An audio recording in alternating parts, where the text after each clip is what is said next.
Okay guys, di ba sinasabi nyo bakit wala yung tita ko? Yan na si tita ko na sobra na mayaman. Kita nyo naman yung bling-bling ni tita.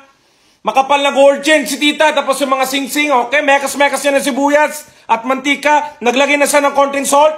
Okay tita, let's go. Okay, red chili pepper.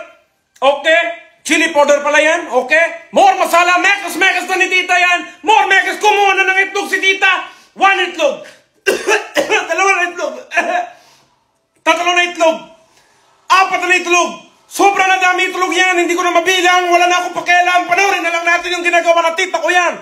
Okay? Sobra na. Okay? Mekas-mekas na ni tita yung itlog sa mga masala at sibuyas. Okay?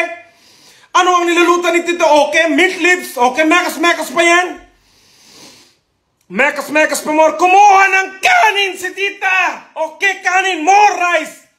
More rice. Mekas-mekas na ni tita yan. Mekas-mekas na ni tita yan. More power, more leaves, more mint leaves. Okay? Mekas-mekas na ni tita yan na todo-todo na. Tingnan nyo naman yung bake ni tita ko. Sobra na malaki. Yan na yung insan ko na wala kwenta. Okay.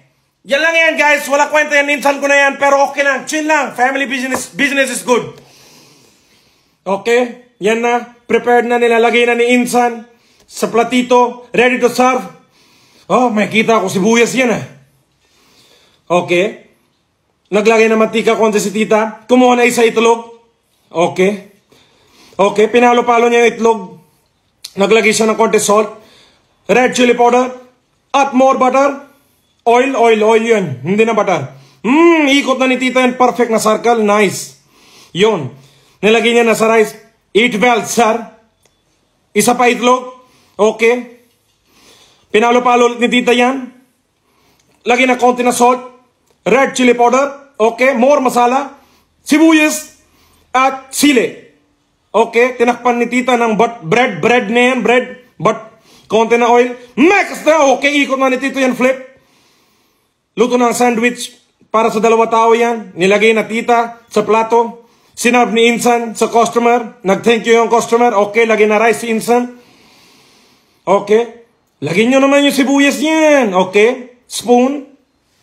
Ayun. Sibuyas, of course. Hindi ka Indian kung wala sibuyas ang pagkain mo. Eat well, sir. Next, please. Okay, si insan na yung kumuha. Si tita, para na masaya konti. Kasi binibidyo siya na isa kong insan. Okay. Ano daw yung address si tita? Diyan lang, sabi niya. Ano daw pangalan ng shop? Shumala, sabi niya. Okay. Ano daw yung mga serving ni tita? Puro itlog. Okay po.